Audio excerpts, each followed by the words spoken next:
Okay, hey, this is Mark coming to you from Baker's Green Acres. Today's Sunday morning. It's the 4th of March, 2018. And I'm going to kind of respond to something that's been on the back burner here for a while, that's been going around and just not really talked about. And I think it is the root of the issue. You know, lately, I've been taking a break from doing farming videos and talking about leadership issues because we're going to be putting another governor in place here.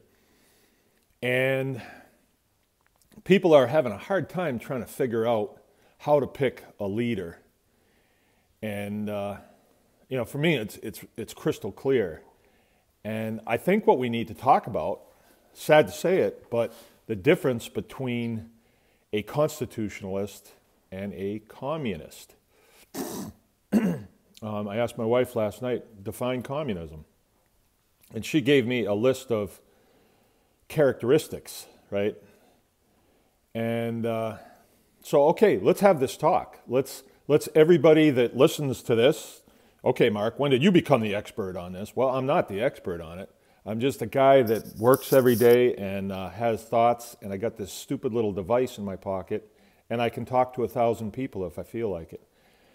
And I started doing it, and so I still do it. But it causes me to think, what is the difference between constitutionalism and communism? All right, what really is the difference? And how does it fit into what we're doing? Right? I've been to communist countries, right? And in a communist country, to be a good communist, their ideals are, well, first of all, their ideals are what is good for everybody. And I would say the common good, right? And that's how they make their laws. It's for the common good of everybody. And it makes a whole lot of sense. I mean, when you don't think about it very much and you don't see how it really winds up, it makes a whole lot of sense. Let's say that you had somebody with the character of, let's say Jesus Christ, that could be in charge and really do what is good for everybody, and there weren't a bunch of wolves out there that are trying to see how they can figure out how to make it go their way. It would be a good thing because everybody would have some, because we don't all have the same earning capabilities in reality, and some of us live a whole lot better than others, and it'd be nice to make it so we could make it good for the commonality of people.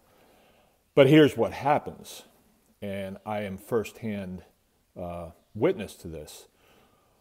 Say a bureaucracy like the Department of Natural Resources. They say, for the good of everybody in Michigan, we've got to get rid of feral swine. So they've created a problem. They've put a problem before the public. And then the answer to that is, all you guys that raise pigs out on pasture, you can't do it no more. Because we got, for the common good of everybody. Well, that is quite communistic. And they almost pulled it off.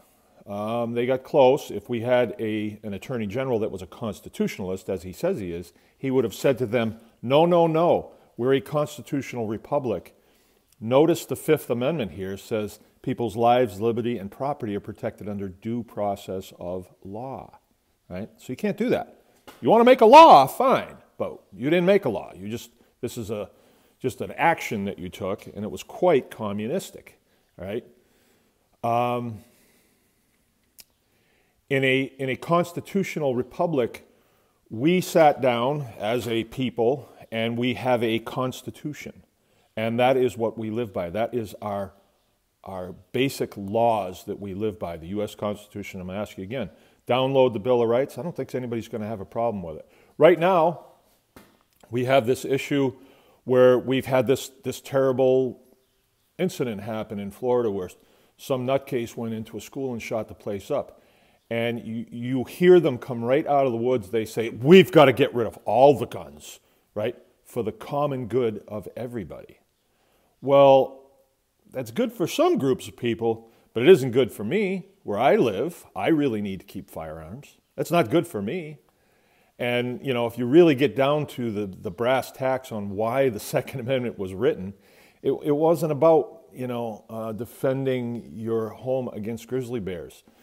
It was defending your home against an intrusive government. And they wrote that, and they had the memory in their own lifetime of what that was like. After all, remember, the shot heard round the world was when the British were heading to Concord to take their guns, take their powder, is what they were going for. And, you know, the people that lived up there said, man, these people are real jerks. If we're disarmed, they're going to be even worse. And I hate to say this, but, you know, there are some factions of our government that if we were disarmed, they would be way, way worse. So anyway, I don't want to get on that issue. I think most people that listen to this understand that. But what we're trying to do is we're trying to pick somebody to lead the state of Michigan. And if we go with a guy, I mean, obviously, if we go with Schuette, he is a commie. He's a communist, no doubt. I mean, for the common good, he will say, well, you know, we'll go with whatever these agencies tell me to do instead of weighing everything by the Constitution. Colbeck's the same way. He's done the same thing. He said, yeah, your Fourth Amendment is really important, but for the common good of everybody, we've got to get Cheech and Chong off the road. So your Fourth Amendment, as far as traveling in a car, we can pull you over and take spit out of your mouth and you can't do a thing about it. See, so, and you know, that does benefit some people. I mean, some of you out there are saying, well, you know, for safety on the roads, I think it's okay. Oh, really? Well, we can make the roads even safer than that. How about every car has to have a breathalyzer in it? How about every driveway has to have a closed circuit camera at the bottom of it so we can see when you're leaving and when you come back? How about that? You know, I mean, it makes things safer, right? But you're trading your liberty for security. And you don't want to do that. Our problems in this country as far as people shooting up schools, we all know that that has nothing to do with an inanimate object.